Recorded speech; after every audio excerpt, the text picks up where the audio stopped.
יהדות והמזרח הרחוק. מה הקשר בין הרוחניות שמצויה במזרח הרחוק לבין היהדות? ומה המשמעות של המפגש המתחדש בימינו בין הישראלים לבין התרבויות שיש במזרח הרחוק? אז מאיפה נתחיל? נתחיל מההתחלה. ההתחלה שלנו באברהם אבינו. יום אחד האל מתגלה לאברהם ואומר לו, לך לך מארצך, ממולדתך, מבית אביך אל הארץ אשר הרקע, ואעשך לגוי גדול, כלומר תקים אומה, והאומה הזו יש לה מטרה. בהמשך הפסוקים, ונברחו בך כל משפחות האדמה. זאת אומרת, עם ישראל צריך להיות לברכה למשפחות האדמה. איך עושים את זה? אברהם הולך ועושה מה שהאלוהים אומר לו, עולה לארץ ומקים אומה, והאומה הזאת צריכה לבוא במגע עם האומות ולהשפיע עליהם ברכה. האם זה קורה? התשובה היא, זה קורה, זה קרה ב-3,800 שנים שעברו מאז אברהם, אבל רק לצד המערבי של העולם. לצורך העניין, הגדרת מערב ומזרח זה על פי החיץ שחוצץ, החיץ הגיאוגרפי שחוצץ בין המזרח הרחוק לבין המערב. הרי ההימאליה, מדבריות, קרים בקזחסטן, רמת פמיר, קשמיר וכו'. מימין, ממזרח לשם זה המזרח הרחוק, וממערב זה המערב. אכן, אברהם מחרן עלה לארץ, אחר כך עם ישראל ירדו למצרים, חזרו, ירדו לגלות בבל, חזרו, אחרי זה שוב פעם לבבל, ומשם רק מערבה, לספרד, אירופה בכלל, צפון אפריקה, תימן, בהמשך אמריקה, אוסטרליה, אבל המזרח הרחוק, עם ישראל לא הגיע בכלל.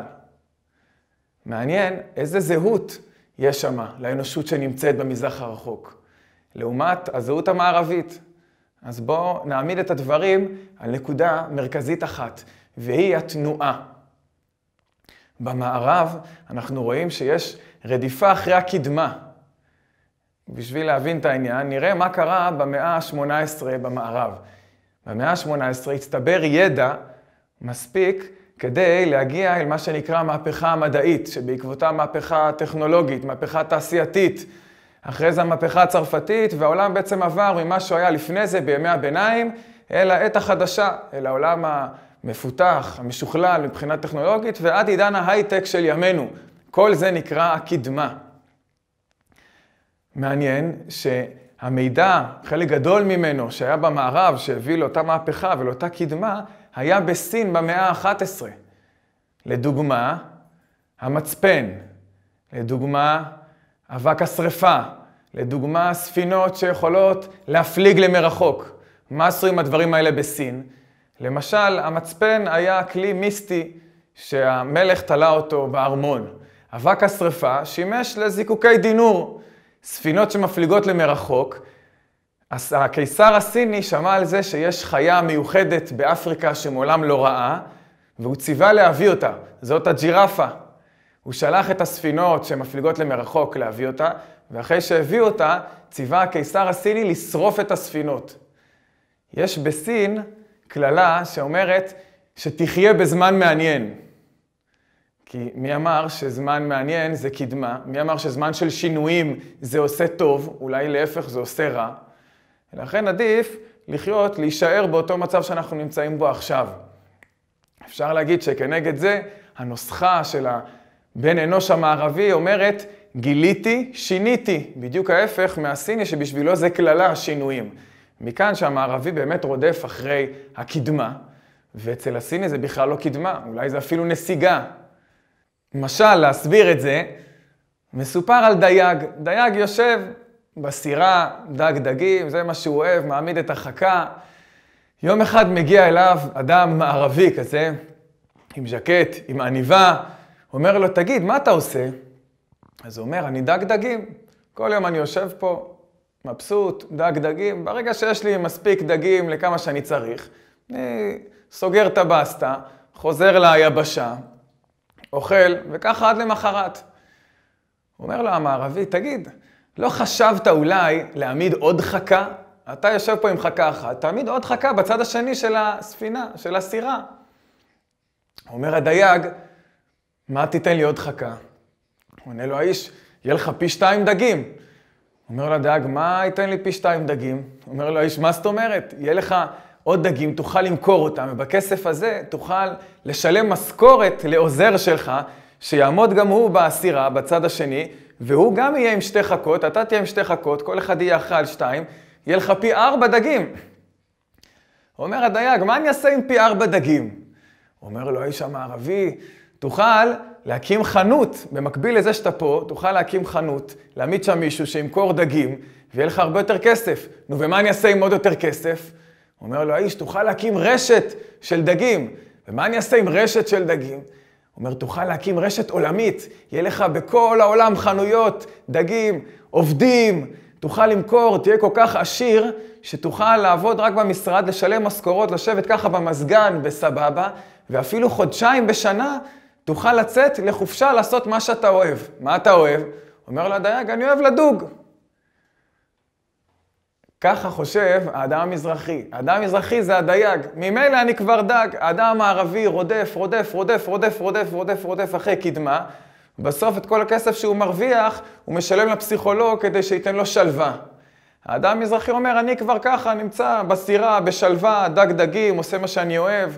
או אם אנחנו חוזרים אלינו, האדם המערבי, הוא מחפש את השלווה. האדם המזרחי, הוא ממילא כבר נמצא במדיטציה, בהתבוננות, ביוגה. הוא לא צריך לעשות את כל המסלול הזה. אז יש לנו באמת 2 סוגי זהויות שונות לגמרי במזרח ובמערב. מעניין מאיפה השורש שלהם. אז בשביל השורש נלך אל השורש, והשורש הוא הבריאה.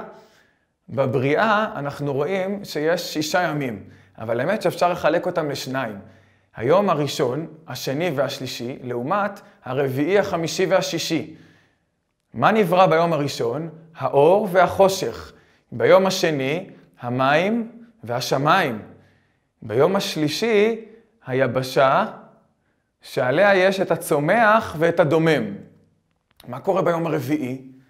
ביום הרביעי בעצם אין שום חידוש, כי מה שנברא ביום הרביעי זה השמש והירח, אבל מה ההבדל בין אור וחושך לשמש וירח? אז האמת שפה החידוש. השמש והירח זה אור וחושך בתנועה. מה קורה ביום החמישי? ביום החמישי בבריאה נבראו העופות והדגים. עופות ודגים זה שמיים ומים רק בתנועה, זה מה שנע בשמיים ובמים. מה קורה ביום השישי? אם ביום השלישי נבראו הצמחים והדומם, היבשה, אז ביום השישי נברא בעל חיים, שבעצם הוא כמו הצמח מבחינת מדרגת החיים שלו, אלא שהוא מסוגל לנוע, לעומת הצמח שהוא גם חי, אבל הוא לא מסוגל לנוע. ומה שעוד נברא זה האדם, שהאדם הוא הנקבה של האדמה. אז אם כן אנחנו רואים ששורשי הזהות המזרחית נמצאת ביום ראשון, שני, שלישי, ושורשי הזהות המערבית נמצאת בימים רביעי, חמישי ושישי. נשארה לנו פה רק עוד זהות אחת שלא עמדנו עליה, והיא הזהות העברית. האם היא מזרחית או שהיא מערבית? האם היא שייכת ל3 ימים ראשונים של הבריאה, שבהם יש תנוחה, יש סטטיות, או שהיא שייכת ל3 ימים האחרונים של הבריאה, בהם יש תנועה, דינמיקה, קדמה. אז האמת שיש עוד יום בבריאה, והוא השבת. השבת אנחנו מורגלים לחשוב שהיא השביעית, אבל האמת שבהרבה מקומות ביהדות, בקבלה, בחסידות, מתייחסים אל השבת כאמצע השבוע. לפניה יש את ימים רביעי, חמישי ושישי, ואחריה יש את ראשון, שני ושלישי. זה בא לידי ביטוי אפילו בתפילות. בתפילה של שחרית יש דבר שנקרא שיר של יום. בשיר של יום רביעי בסופו אומרים את מה שאומרים בקבלת שבת. לכו נרננה להשם, נריע לצור אישנו. ככה פותחים את שבת, ובעצם ככה פותחים את יום רביעי כבר. ומהצד השני, הבדלה עושים במוצאי שבת, אבל על פי ההלכה אפשר לעשות הבדלה, מי שלא עשה במוצאי שבת, יכול לעשות ביום ראשון, שני ועד שלישי. זאת אומרת, במילים אחרות, כבר ביום רביעי מתחילים להריח את השבת הקרובה שמתקרבת, והטעם שלה נשאר עד יום שלישי. יוצא לפי זה שהשבת היא בדיוק באמצע, וזה גם מתאים לזה שארץ ישראל גיאוגרפית היא בין המזרח למערב.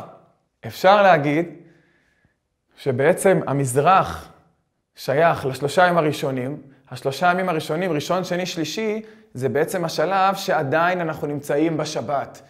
השלב שעוד ההבדלה בין קודש לחול עוד לא נעשתה, אנחנו עדיין שומרים את השבת, את הטעם ואת הריח של השבת, ובשבת כמובן לא זזים.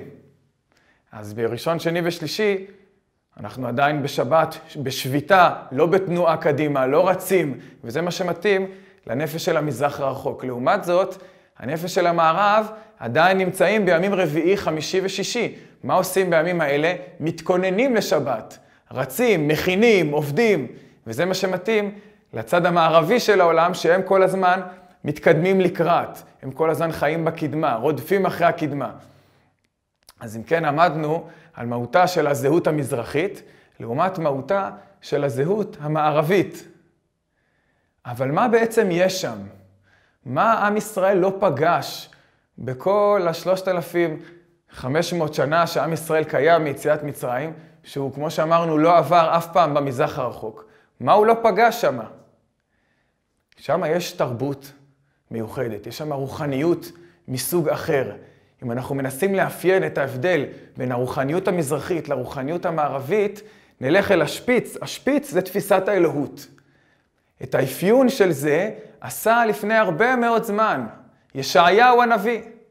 מפתיע, לא ידענו שבתנ"ך יש התייחסויות למזרח, אבל הנה יש לנו פסוק מספר ישעיהו שאומר ככה: ויראו ממערב את שם השם וממזרח שמש את כבודי.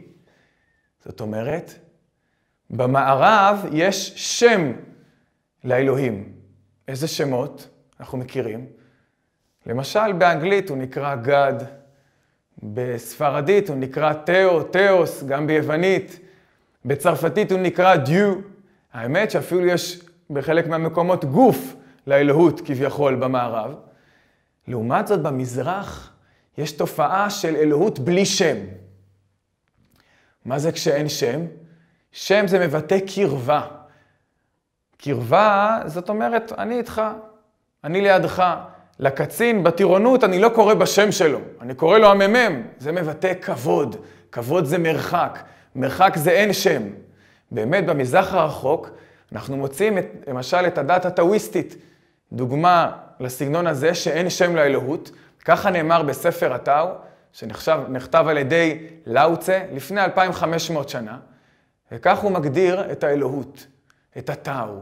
הטאו אשר תוכל לכנותו איננו הטאו. נטול השם הוא המקור לרבבות ואלפי הדברים. במקום אחר הוא אומר, הוא חוזר לממלכת העין. זאת אומרת, זה איזושהי ישות חסרת קיום כמעט. חסרת שם, אמורפית לחלוטין. לעומת המערב ששם דווקא יש שם. אז הנה, ויראו ממערב את שם השם וממזרח שמש את כבודי. שם שמבטא קרבה כמו במערב, וכבוד שמבטא ריחוק כמו במזרח. מה קורה ביהדות? ביהדות אנחנו אומרים, שמע ישראל, השם אלוקינו, השם אחד. זוהי הכרזה על אחדות השם. ואחר כך אנחנו אומרים, ברוך שם כבוד מלכותו לעולם ועד. זאת אומרת, ביהדות המטרה היא לאחד את השם עם הכבוד. את הייחודיות שבתפיסת האלוהות שנתפסת במזרח עם הייחודיות שנתפסת במערב. וזה בא לידי ביטוי גם בתפילות. אנחנו פונים אל הקדוש ברוך הוא בשם אבינו, מצד אחד, מצד שני בשם מלכנו. אבינו זה הקרבה, מלכנו זה הריחוק. לכן ביהדות האלוהות נתפסת מצד אחד כמשהו קרוב, ומצד שני כמשהו רחוק מאוד, כמשהו אינסופי. הדבר הזה מבוטא יפה בכתבי הרב קוק. עיקר האמונה היא בגדולת שלמות אין סוף. האלוהות העליונה שאנו משתוקקים להגיע אליה, להיבלע בקרבה, להיאסף אל אורה, ואין אנו יכולים לבוא למידה זו של גילוי תשוקתנו. יש אלוהות עליונה, אינסופית. קצת מזכיר את הטאו, אולי אפילו הרבה מזכיר. הטאו אשר תוכל לכנותו איננו הטאו. נטול השם הוא המקור לרבבות אלפי הדברים. הוא חוזר אל ממלכת העין, ככה נאמר שם. אבל גם פה מדובר על אין סוף. עיקר האמונה היא בגדולת שלמות אין סוף. אז יש בזה יתרון, אין סוף. מצד אחד. מצד שני, זה מבטא כל כך ריחוק, שאיפה היכולת שלי להגיע אליו, לגעת, להתקרב, לאהוב. ולכן אומר הרב קוק, אותה אלוהות שאנחנו משתוקקים להגיע אליה ואיננו יכולים לבוא למידה זו שמילוי תשוקתנו בגלל שזה אין סוף ממש, יורדת היא בעצמה בשבילנו אל העולם ובתוכו, ואנו מוצאים אותה ומתענגים באהבתה, מוצאים מרגוע ושלום במנוחתה. אז זה הממד השני באלוהות, על פי התפיסה היהודית, שהאלוהות בעצמה יורדת אלינו ומתגלה כאן בעולם הזה. באיזה אופן? הרב קוק מחלק את הדברים לשניים. יש שער ויש טרקלין. טרקלין זה הסלון, ויש לו שער. השער זה העולם הזה. והסלון זה כבר האלוהות עצמה. צריך להראות את הדרך איך נכנסים אל הטרקלין. דרך השער. השער הוא האלוהות המתגלה בעולם. בעולם בכל יופיו והדרו, בכל רוח ונשמה, בכל חי ורמס, בכל צמח ופרח, בכל אומה וממלכה, בים וגליו, בכישרונות כל שיח, ברעיונות כל סופר, בדמיונות כל משורר, בהרגשת כל מרגיש ובסערת גבורה של כל גיבור. כל העולם כולו אומר כבוד השם. כל תנועת חיים שאנחנו מוצאים אצל בני אדם, זה התגלות האלוקות.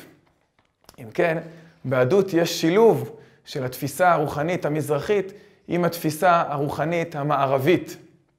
ואולי פה מתאים ההמשך של הפסוק של ישעיהו, שהקראנו אותו קודם, עכשיו נקריא אותו במלואו. ויראו ממערב את שם אדוני, וממזרח שמש את כבודו, כי יבוא כנהר צר, רוח השם נוססה בו, ובא לציון גואל. כשנצליח לאחד בפועל את השם עם הכבוד, יבוא לציון גואל. אז אמרנו שעם ישראל לא עבר במזרח הרחוק במשך כל שנות קיומו. אבל האם בכל זאת אפשר למצוא אולי השפעה בשורשים של שני הצדדים? ההינדואיזם הוא הדת המצויה בהודו. יש בה בסך הכל כמיליארד מאמינים. די הרבה. בדת הזו יש מנטרה, יש מנטרות בכלל. זה טכניקה להגיע אל מימד רוחני גבוה. זה טכניקה לגעת במקום גבוה. מה זה המנטרות האלה? זה מנטרות שחוזרים עליהן שוב ושוב בזמן מדיטציה. המנטרה הגדולה ביותר, החשובה ביותר והעתיקה ביותר נקראת אום. בשביל להגדיר אותה במדויק, אני אקריא הגדרה שלה מאתר שיש בעברית, שעוסק בזה, וככה הוא אומר, המנטרה אום זהו הצליל העתיק והקדוש ביותר בהודו, המסמל את המוחלט. הוא נתפס כצליל פעימתו של היקום כולו. זו המנטרה החשובה והאוניברסלית ביותר. היא מהדהדת ביקום, ובמצב של מדיטציה עמוקה ניתן לשמוע אותה. באמצעות ריכוז התודעה בה ניתן להיגאל מהעולם. במיתולוגיה ההודית מסופר על ביצה קוסמית, בישן הבורא ברהמה. הוא סדק את קליפת הביצה, ובראשונה בקע ממנה הצליל אום, וממנה נברא העולם. מהצליל הזה נברא העולם. כתוב שזהו הצליל העתיק והקדוש ביותר. אז קדוש הבנו למה. עתיק, כמה עתיק? אז הדת ההינדואית קיימת 3,800 שנים. כלומר, מהמאה ה-18 לפני הספירה. מעניין, מה היה אז בעם ישראל? זוהי בדיוק התקופה של אברהם אבינו. אברהם אבינו, הוא היה חי במאה ה-18 לפני הספירה. ואצל אברהם אבינו כתוב דבר מעניין. ולבני הפילגשים אשר לאברהם, נתן אברהם מתנות, וישלחם קדמה אל ארץ קדם. מסתבר שלאברהם היו עוד ילדים, חוץ מיצחק וישמעאל, היו לו עוד פילגשים, ולהם היו עוד בנים, וביום מן הימים הוא שלח אותם. לאן הוא שלח אותם? קדמה אל ארץ קדם, אומר הפסוק בבראשית כ"ה. קדם, כידוע, זה מזרח, ימה וקדמה, צפונה ונגבה. המפה בזמן התורה היא לא מוצפנת כמו היום לכיוון צפון, אלא מוזרחת לכיוון מזרח, ולכן זה קדימה, ולכן זה נקרא קדמה. אז אברהם שלח את בניו קדמה אל ארץ קדם.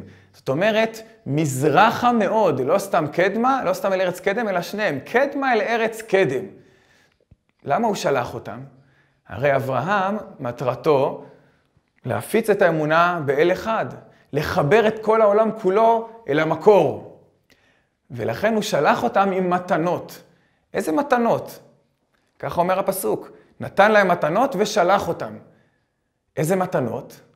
אומרים חז"ל בתלמוד ובזוהר, הוא נתן להם שם. איזה שם? שם זה מנטרה, אבל ביהדות יש מנטרות, יש שמות. אנחנו לא עוסקים בשמות, אנחנו לא. אבל המקובלים, כן, מסתבר. יש מושג שנקרא עין בית שמות, 72 שמות שהמקובלים עוסקים בהם. ואם אנחנו מסתכלים טוב בשמות, שאתם רואים לפניכם, אנחנו יכולים לזהות את השם א' ו' מ', כמו שיש במזרח, אום. השמות האלה מיוחסים לזמן קדום ביותר עד זמן האבות. אז אם ככה, עכשיו אנחנו יכולים להבין משהו. מצטרף לזה שאברהם חי באותה תקופה שהדת ההינדואית קמה, ומצטרף לזה עוד דבר מדהים. איך קוראים לבורא לאל הבורא שברא את העולם על ידי השם אום? כמו שקראנו, קוראים לו ברהמה. מזכיר משהו המילה ברהמה, לא? אברהם. יותר מזה, לאותו אל שנקרא ברהמה, יש אישה, אלה, ולה קוראים, באופן מפתיע, או אולי לא, סרסוותי. סוותי זוהי סיומת מוכרת ומצויה בהרבה שמות במזרח. בעצם קוראים לה שרה, סרסוותי. ברהמה וסרסוותי בורים את העולם בשם אום, בתקופה שלפני 3,800 שנים, התקופה שאברהם ושרה חיו, ופה יש לנו פסוק שאומר שאברהם שלח בנים שלו למזרח, מאוד מזרחה, עם שם רוחני. ואנחנו רואים שיש לנו את השם הזה בעין בית שמות של המקובלים, והוא מיוחס לתקופה קדומה כזו. אז ייתכן שיש קשר בשורשים בין היהדות לבין הרוחניות שיש במזרח. נשאל רק עוד שאלה אחת, מאיפה הם הגיעו לזה במזרח שאברהם, אם יש קשר בין אברהם לברהמה, למה הוא נחשב בורא העולם? אז כמובן שזה לקחת את הדמות הזו, אברהם, ולתת לה איזשהו לבוש מיתולוגי. אבל האמת שיש לזה שורש אפילו במדרש היהודי שלנו, על פי פסוק. כתוב בתורה, בבראשית, אלה תולדות השמיים והארץ ביום היברעם. אומר המדרש, אל תקרא ביום היברעם, אלא ביום אברהם, שבזכות אברהם ושרה נבראו שמיים וארץ. אם כן, גם במזרח מייחסים לאברהם בריאת העולם. כמובן שלא בלבוש מיתולוגי, חס ושלום, אבל במזרח המנטליות המיתולוגית גרמה לדמות הזו של אברהם להפוך להיות האל שברא את העולם. מעניין. אם כן יוצא, בעצם שגם ביהדות יש מנטרות. אז רגע, מה ההבדל בין העבודה הרוחנית ביהדות לבין העבודה הרוחנית במזרח הרחוק? בשניהם עוסקים, אולי באותם דברים, ברוחניות, בשמות. אז האמת שיש הבדל משמעותי מאוד. ביהדות, הדרך להגיע להתעלות רוחנית היא דווקא דרך מוסרית. אומרים חז"ל, כיצד הדרך להידבק בקדוש ברוך הוא? הרי כתוב בתורה שצריך להידבק בו, ולדבקה בו, נאמר בפסוק. אבל איך אפשר להידבק בו? הלא הוא אש אוכלה, הרי זה אין סוף. איך אפשר להידבק בו? עונים חז"ל, תדבק במידותיו. כלומר, תתנהג באופן מוסרי כמוהו. מהו רחום? אף אתה תהיה רחום. מהו חנון? אף אתה תהיה חנון. מהו גומל חסדים? אף אתה גמול חסדים. מהו קובר מתים? אף אתה קבור מתים. ידבק במידותיו. לעומת זאת, במזרח, הדרך המרכזית, כמו שאמרנו, היא טכניקה של שמות, מנטרות ומדיטציה. אז יש פה בשני הצדדים את שני הדברים. גם ביהדות יש עיסוק בשמות, בטכניקה. אבל זה דבר שמגיעים אליו רק מקובלים, רק אחרי שעברו את כל הזיכוך המוסרי. לעומת זאת, במזרח הרחוק אנחנו רואים הפוך. שמה יש עבודה עיקרית, והיא עבודת המנטרות והמדיטציות, שזה טכניקה, וגם הנזיר ההודי, או מאיזה דת במזרח שלא תהיה, הוא אמור גם להיות אדם טוב.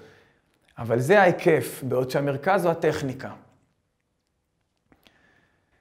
מה שאמרנו עכשיו מסביר הבדל נוסף. אופי החוויה הרוחנית במזרח הרחוק היא חוויה של התבטלות. זה מה שנקרא בבודהיזם נירוונה. אפשר להבין את זה על ידי שיר. לפני כ-20 שנה, פחות או יותר, היו כמה ישראלים שטסו למזרח. וכשהם חזרו, הם תיארו את החוויה הרוחנית שהם חוו שמה בשיר מוכר, וככה הם כותבים ושרים. איזה כיף יהיה בסוף ימיי, כל החבר'ה ידברו עליי. כלומר, השאיפה היא להגיע לסוף ימיי. כל החבר'ה ידברו עליי, יגידו שהייתי, I and I ו-I זה עין במיתולוגיה הסינית, בשעות רצון ובשעות הפנאי. ואז הפזמון, אין אני, אין אני, אין אני, אין אני, אין אני, זה בשפה, באחת השפות ההודיות זה נקרא נירוונה. זאת אומרת התעיינות. המטרה בעבודה הבודהיסטית, וזה רק נציג של כל הסגנון המזרחי, המטרה היא להתעיין, להיות עין. וזה על ידי כיבוי תשוקות, רצונות ושאיפות הגוף. להפקיע את האישיות שלי מקיום. להגיע ממש לעין, וזה עושים על ידי מדיטציה שנקראת ויפאסנה, מדיטציית שתיקה. בשתיקה הזו אני אמור להגיע למצב של התרוקנות מלאה. זאת אומרת, אני נכנס לשתיקה, ובשתיקה הזו לאט לאט עולים לי כל מיני דברים, מחשבות. בהתחלה אני חושב על מה שאכלתי בארוחת צהריים, אחרי זה אני חושב על השכן שעצבן אותי, ולאט לאט המחשבות השטחיות והרגעיות יותר נעלמות, ועולות מחשבות יותר פנימיות. עולים פחדים, עולות שאיפות, עולות אהבות נכזבות, עולים טראומות שהיו בעבר ועוד משפיעים, וכן הלאה וכן הלאה. הבודהיזם אומר שעם כל מה שעולה, מה אתה צריך לעשות איתו? פשוט להוציא אותו. כל מה שעולה לך לראש מבפנים, תרוקן, תוציא, תוציא, תוציא, תוציא, אל תעסוק בו, תן לו לעוף, כמו סרט נע. עולה, יוצא, עולה, יוצא, עד שאחרי תהליך ארוך כזה, בסוף לא נשאר כלום מהאישיות של האדם. או אז הוא מגיע אל האור הנחשף. זה נובע מתוך תפיסה שהעולם כולו מלא בסבל, נקרא בשפתם דוקה. העולם מלא בסבל, וכדי לצאת ממנו אני צריך להשתחרר מעצמי, להשתחרר מהאישיות שלי. הדברים שאמרתי עכשיו נמצאים גם הם במילים של אותו שיר בבית השני. אז ככה הם שרים. שמישהו יגיד העבר האחר, מרוב מילים אין מה להגיד, וזה הויפאסנה. ואז מה קורה לי בויפאסנה? ממשיך השיר, אני פשוט תעוף בלי לדבר. אני פשוט תעוף ואתפזר בשקט בחלל, בלי רגשות אשם ובלי אבל. כלומר, אני מבטל את כל הרגשות, את כל המחשבות, את כל הדברים שהיו לי, וככה אני כביכול משתחרר מהאישיות שלי, ואני בעצם במובן מסוים, במובן תודעתי, אני כבר לא קיים.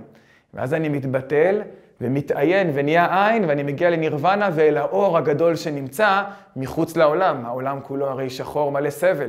האור הגדול נמצא מחוץ לעולם, וככה אני מגיע אליו. עד כאן, בבודהיזם, כמייצג בכלל של הרוחניות במזרח הרחוק.